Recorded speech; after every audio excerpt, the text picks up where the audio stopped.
Logos ministry या channel मध्ये आपणा सर्वांचे हार्दिक स्वागत आहे। प्रभू येशू ख्रिस्त जो संपूर्ण जगाचा उद्धार करता त्याच्या अति पवित्र आणि सामर्थ्यवान नावाने मी ॲलन लोबो आपणा सर्वांचे लोगोस मिनिस्ट्री या चॅनल मध्ये स्वागत करीत आहे। हे चॅनल सबस्क्राइब करणाऱ्या सर्वांचे मी हृदयपूर्वक आभारी आहे। आजचा हा संदेश जर तुम्ही पहिल्यांदाच पाहत असाल आणि जर तो तुम्हाला आवडला तर माझी आपणा सर्वांना विनंती आहे की कृपया तुम्ही तो लाईक करावा, इतरांबरोबर शेअर करावा आणि अशा प्रकारचे आमचे नवीन येणारे संदेश तुम्हाला कायम मिळण्यासाठी तुम्ही बेल रिंग प्रेस करावी। Thank you and God bless you.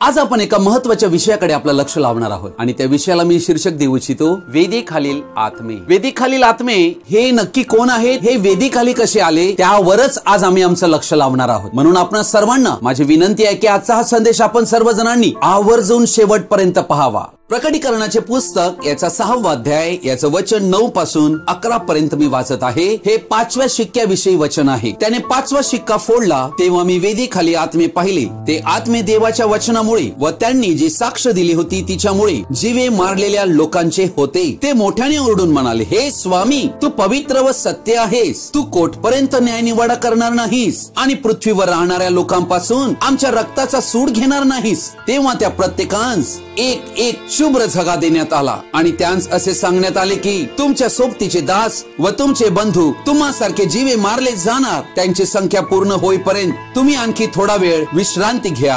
आमेन। प्रभू या वाचलेल्या पवित्र वचनावर आपला आशीर्वाद देव आणि आम्हा सर्वांना या वाचल्या गेलेल्या वचनाद्वारे आशीर्वादित करो। आमेन। प्रियजनो, शिक्क्यांचा विषय फारच मोठा विषय आहे, परंतु या वेळेला मी आपणा पुढे 5व्या शिक्क्यांतून वेदीखालील जे जीव आहेत त्यांच्याविषयी ठळक काही गोष्टी मांडू इच्छित आहे। या 6व्या अध्यायातल्या 9व्या वचनात आम्ही 5वा शिक्का पाहत आहोत। देवाने आपल्या योजनेमध्ये काही संकल्प ठेवला होता आणि तो संकल्प या 5व्या शिक्क्यामध्ये आढळतो। अर्थात वेदीखाली काही आत्मे पाहिले असं वचन म्हणत आहे। अर्थात आत्मे हे कोणालाही दिसत नसतात, परंतु या आत्म्याच्या जगामध्ये योहानाला देवाने हे आत्मे दाखविलेले आहेत। प्रियजन हो, हे संपूर्ण विश्वात वेगवेगळी आयाम आहेत, कारण देवाने दृश्य आणि अदृश्य जग बनवलेलं आहे। आम्ही या पृथ्वी तलावर फक्त 4 आयामामध्ये वास करतो। 4 आयामाशीच आमचा संबंध प्रस्थापित होऊ शकतो। 5वा आयाम हे आत्म्याचं जग आहे। 5वा आयाम हे अंधकाराचं आहे, जेथे सर्व दुरात्म्यांचा वास आहे।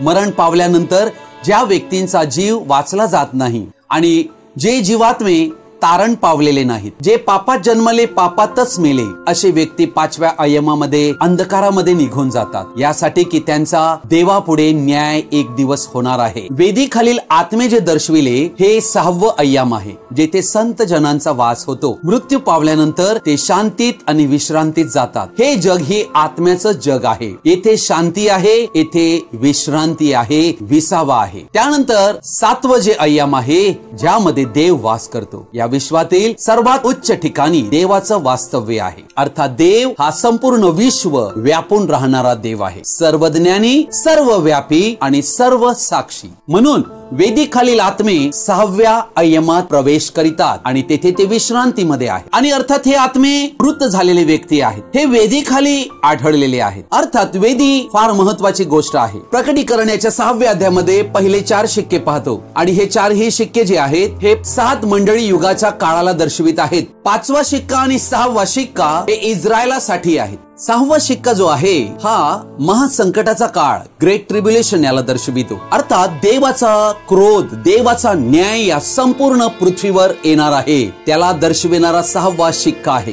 प्रियजन हो, या ठिकाणी आम्ही वेदी पाहत आहोत। वेदी याचे महत्व फार आहे आणि वेदीचे महत्व आम्ही या ठिकाणी जाणतो। वेदीवर अर्पण अर्पिले जात असे, त्या रक्ताद्वारेच पापी मनुष्याचा पवित्र देवाबरोबर समेट होतो। आज तुम्हाला आणि आम्हाला पण जर देवाची प्रार्थना करायची असेल तर देव आणि आम्ही पापी मनुष्य आमच्यामध्ये वेदी हवी। आमच्यासाठी देवाने देवाचा कोकरा येशू ख्रिस्त अर्पण केला, त्याच्यामुळेच आम्ही देवाजवळ प्रार्थना करू शकतो।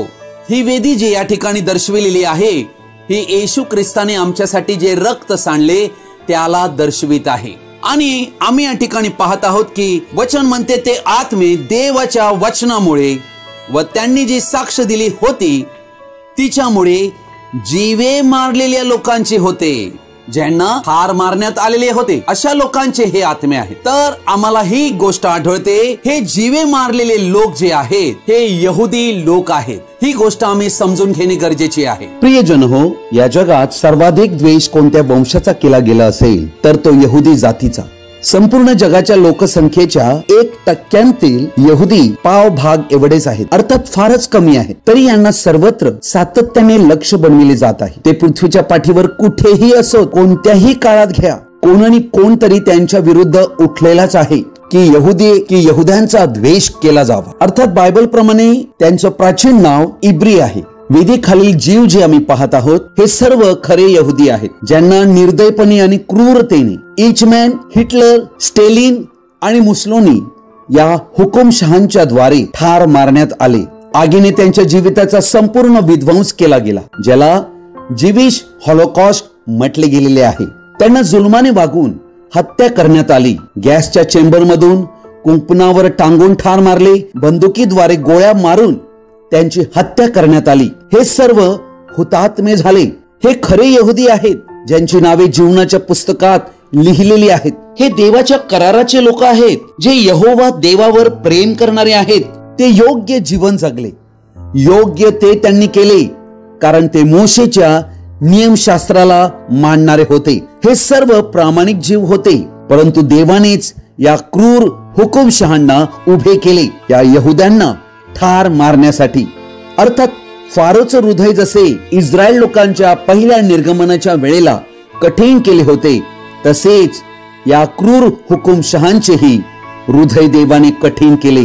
जगभरातल्या सर्व अशा प्रकारे यहुदी लोकांवर हा अत्याचार करण्यात आलेला आहे. प्रियजन हो, वचन म्हणते की जीवे मारलेल्या लोकांचे हे आत्मे होते. येशू ख्रिस्ताला त्यांनी वधस्तंभी दिलं आणि त्यावेळेला त्यांनी म्हटले, याचे रक्त आमच्या आणि आमच्या मुला बाळांवर पडो. आणि त्यानंतर इसवी सन 70 साली रोमी सम्राट टायटस याने ज्या वेळेला इस्रायलावर स्वारी केली आणि त्यावेळेला अतिशय वाईट अवस्था इस्रायलची झाली. इतिहासात त्याविषयी नोंद आहे. आणि त्यानंतर संपूर्ण पृथ्वीच्या पाठीवर इस्रायल लोक हे पांगले गेले. विविध राष्ट्रात इस्रायल लोक गेले आणि त्या सर्व राष्ट्रात त्यांचा छळ झाला आणि त्यांच्यावर अत्याचार झाले. परंतु प्रियजन हो, इस्रायल लोक नष्ट झाले नाहीत. वचन म्हणते ते आत्मे देवाच्या वचनामुळे आणि त्यांनी जी साक्ष दिली होती, अर्थात त्यांनी काय साक्ष दिली होती, ते येशू ख्रिस्ताला आपला मसीहा स्वीकारत नाहीत, आजही स्वीकारत नाहीत. परंतु आम्हाला ही गोष्ट आढळते, त्यांची साक्ष ही होती की ते यहोवा देवाला मानणारे होते. अर्थात बायबल मधील वचनांचा विश्वास त्यांना आहे, जो जुना करार. आणि म्हणून आम्हाला त्यांची साक्ष ही आढळते. येथे वचन आम्हाला असे म्हणते की देवाच्या वचनामुळे आणि त्यांनी जी साक्ष दिली,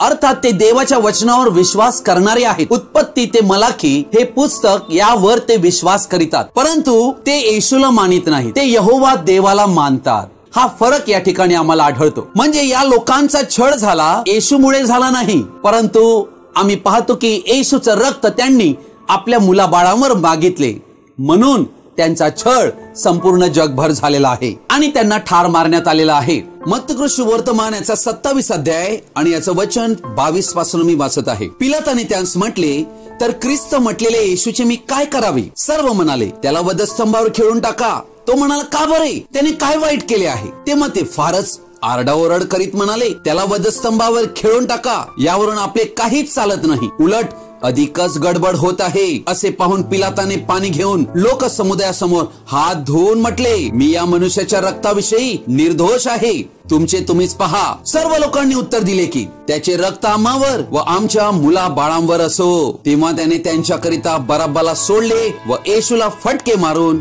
वधस्तंभावर खेळण्याकरिता शिपायांच्या स्वाधीन केले. प्रियजन हो, या ठिकाणी आम्ही पाहत आहोत, इस्रायल लोकांनी गुंड बरब्बास याला सोडण्यास सांगितले आणि येशू ख्रिस्त जो निर्दोष, निष्कलंक, ज्याचा काही अपराध नव्हता, ज्याने कोणताही गुन्हा केला नव्हता, पिलाताने म्हटले की या मनुष्याच्या रक्ताविषयी मी निर्दोष आहे. परंतु सर्व लोकांनी उत्तर दिले, त्याचे रक्त आम्हावर, आमच्या मुला बाळांवर असो. प्रियजन हो, परंतु आम्हाला आढळत आहे की त्यांनी येशू ख्रिस्ताला वधस्तंभी दिले आणि त्यानंतर इस्रायली लोकांवर, हे सर्व लोक जे म्हणत होते आमच्या मुला बाळांवर याचे रक्त पडो, हे सर्व त्याखाली सापडले. आणि प्रियजनो, आज त्यामुळे यहुदी लोक दुःख भोगत आहेत. त्यांच्यावर शाप त्यांनी ओढवून घेतला व संपूर्ण इस्रायलाचे 12 वंश शापा अधीन झाले.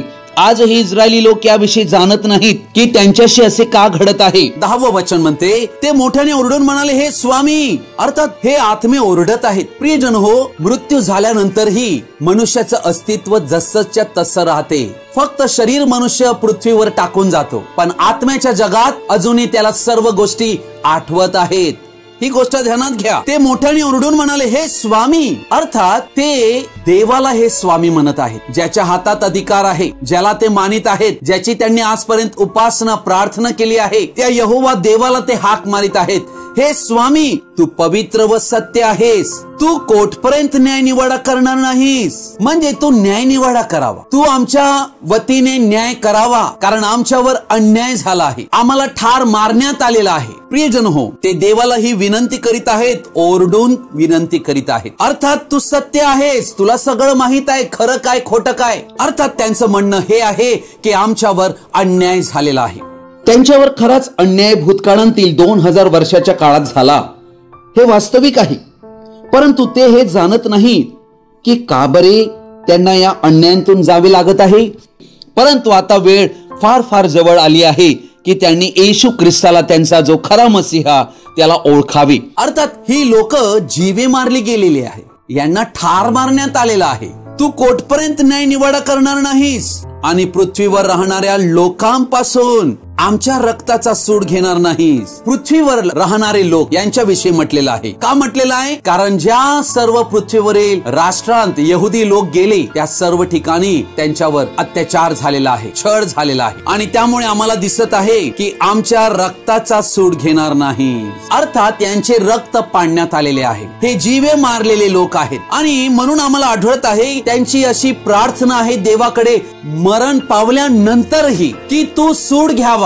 अर्थात इस्रायल लोक हे नियमशास्त्राच्या अधीन लोक आहेत. नवीन करारातली जी मंडळी आहे ही येशू ख्रिस्ताच्या कृपेद्वारे तारलेली आहे. पण जुन्या करारातले जे यहुदी लोक आहेत हे मोशेच्या नियमशास्त्राला मानतात, आणि तेथे लिहिले आहे, डोळ्याबद्दल डोळा, दाताबद्दल दात. म्हणजे त्याने दात पाडला तर तू पण त्याचा दात पाडावा, त्याने डोळा फोडला तर तूही त्याचा डोळा फोडावा. प्रियजन हो, आणि म्हणून हे यहुदी लोक प्रार्थना करीत आहेत की आमचा सूड तू उगवावा. सूडासाठी ते देवाला विनंती करीत आहे, कारण देवाने म्हटले सूड घेणे देवाकडे आहे, आणि म्हणून ते देवाकडे प्रार्थना करीत आहेत की तू सूड घ्यावा. परंतु नवीन कराराची ख्रिस्त येशूची मंडळी ही सूड उगविणारी नाही. जसं येशूने काल्वरीवर म्हटले की पित्या हे काय करतात त्यांना समजत नाही, तू त्यांना क्षमा कर, तसेच ख्रिस्ताची मंडळी क्षमाशील आहे, तीही अशाच प्रकारे वागते. पण येथे आम्ही यहुदी लोक पाहत आहोत, आणि या यहुदी लोकांची ही विनंती देवाने ऐकलेली आहे. तेव्हा देवाकडून त्यांच्यासाठी काहीतरी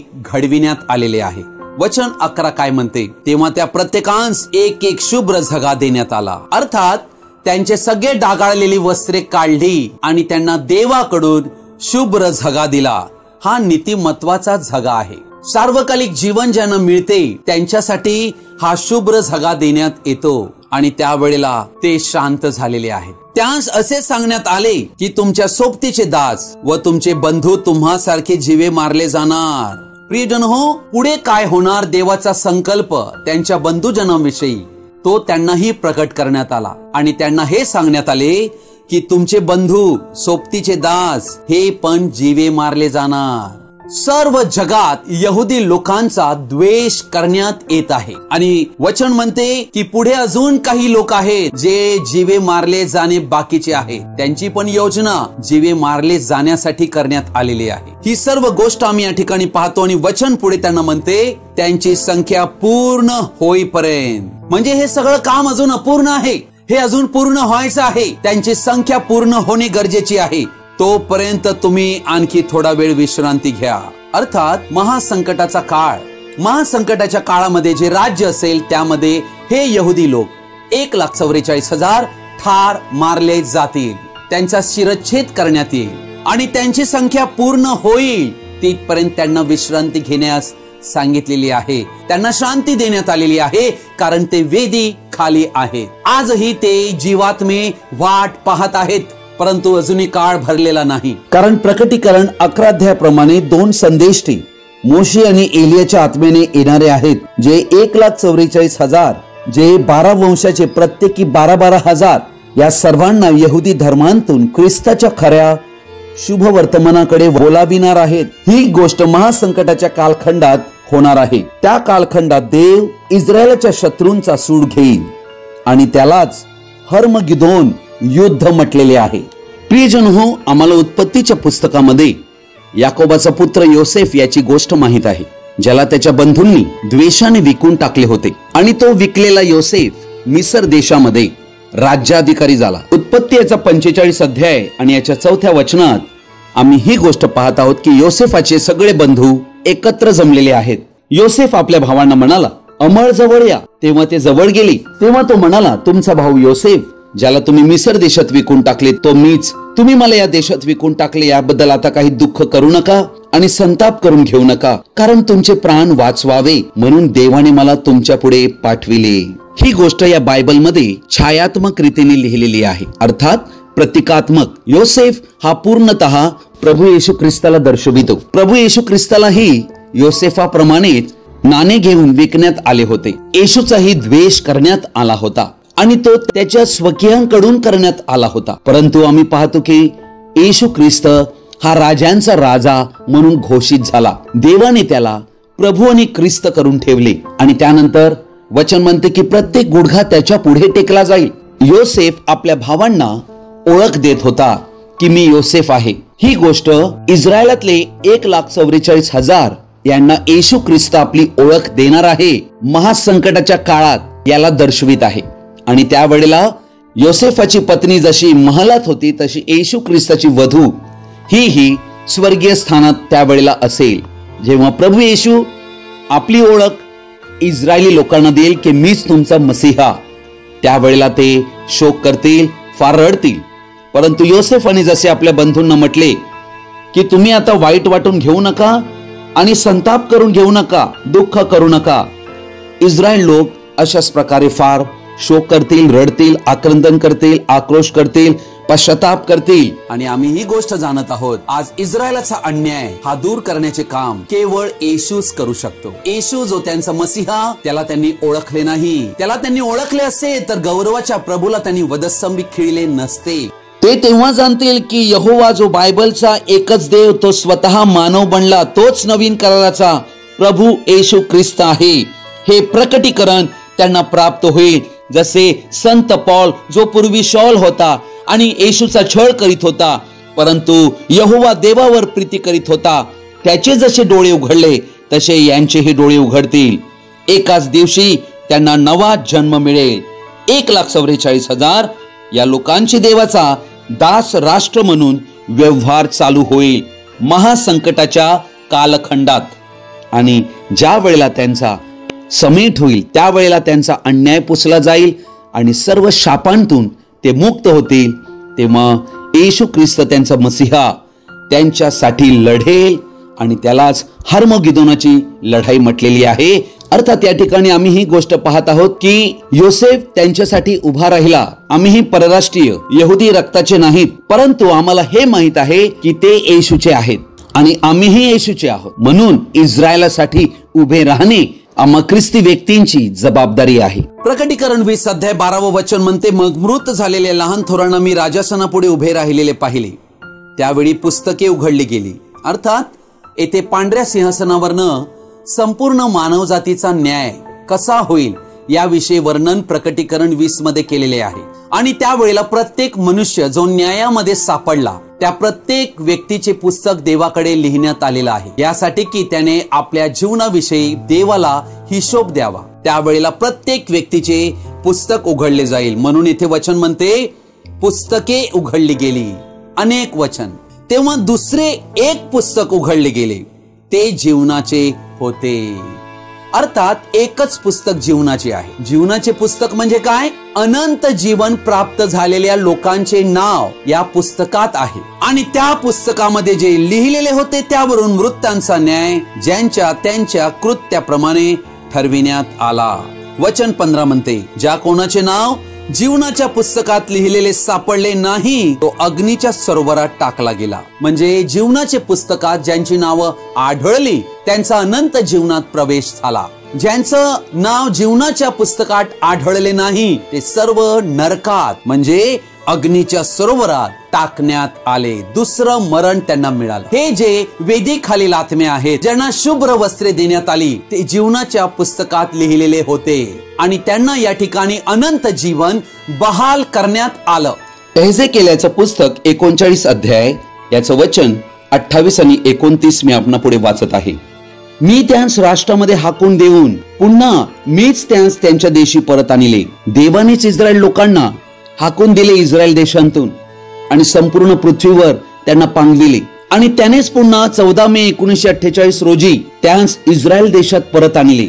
या सगळ्या मागे देवाचा हात आहे. वचन पुढे म्हणते, त्यांच्यापैकी कोणालाही अतपर मी परदेशात राहू देणार नाही. अर्थात येथे देवाची योजना आम्हाला दिसत आहे. आज जर कोणी असे यहुदी जे वास्तविक आपल्या मूळ वतन भूमीत यायला हवे इस्रायलमध्ये, ते जर यायला तयार नसतील तर त्या ठिकाणी देव काही ना काहीतरी असे संकट पाठवेल की त्या लोकांनी आपल्या यहुदी भूमीत यावे, कराराच्या वतनाच्या भूमीत यावे असे देव घडविल. म्हणून वचन म्हणते, त्यांच्यापैकी कोणालाही अतपर मी परदेशात राहू देणार नाही. म्हणून सगळीकडनं यहुदी जातीचा छळ चालू झालेला आहे. लक्षात घ्या, राष्ट्र कोणतंही असो, हे पाहून मी परमेश्वर आहे असे ते समजतील, तेव्हा यहुदी लोकांना कळेल हे सगळं देव करत आहे. कारण प्रत्येक व्यक्ती जो ज्या ज्या देशात गेलेला आहे तेथे सेटल झालेला आहे, त्याच्याकडे धन संपत्ती जमा झालेली आहे, तो का बरं येईल? परंतु अंत समयात ही देवाची योजना आहे हे त्यांना माहित नाही. परंतु देव जेव्हा त्यांना आपल्या भूमीत बोलावी तेव्हा त्यांना हे कळेल, तेव्हा ते जाणतील.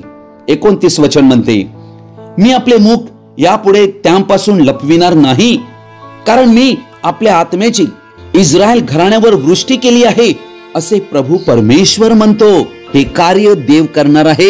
आपल्या आत्म्याचा वर्षाव त्यांच्यावर करणार आहे. ती वेळ फार फार जवळ आली आहे. प्रभू येशू ख्रिस्ताची कृपा, प्रेम, दया, आनंद आणि शांती आपणा सर्वांबरोबर तो येईपर्यंत कायम राहो. आमेन. आजचा हा संदेश आपण सर्वजणांनी ध्यानपूर्वक आणि शेवटपर्यंत पाहिल्याबद्दल आपणा सर्वांचा मी हृदयपूर्वक आभारी आहे. हा संदेश ऐकल्यानंतर नक्की तुम्हाला काय कळले? कृपया तुम्ही कमेंट बॉक्स मध्ये कळवू शकता किंवा माझ्याशी व्यक्तिगत संपर्क साधू शकता. Thank you and God bless you.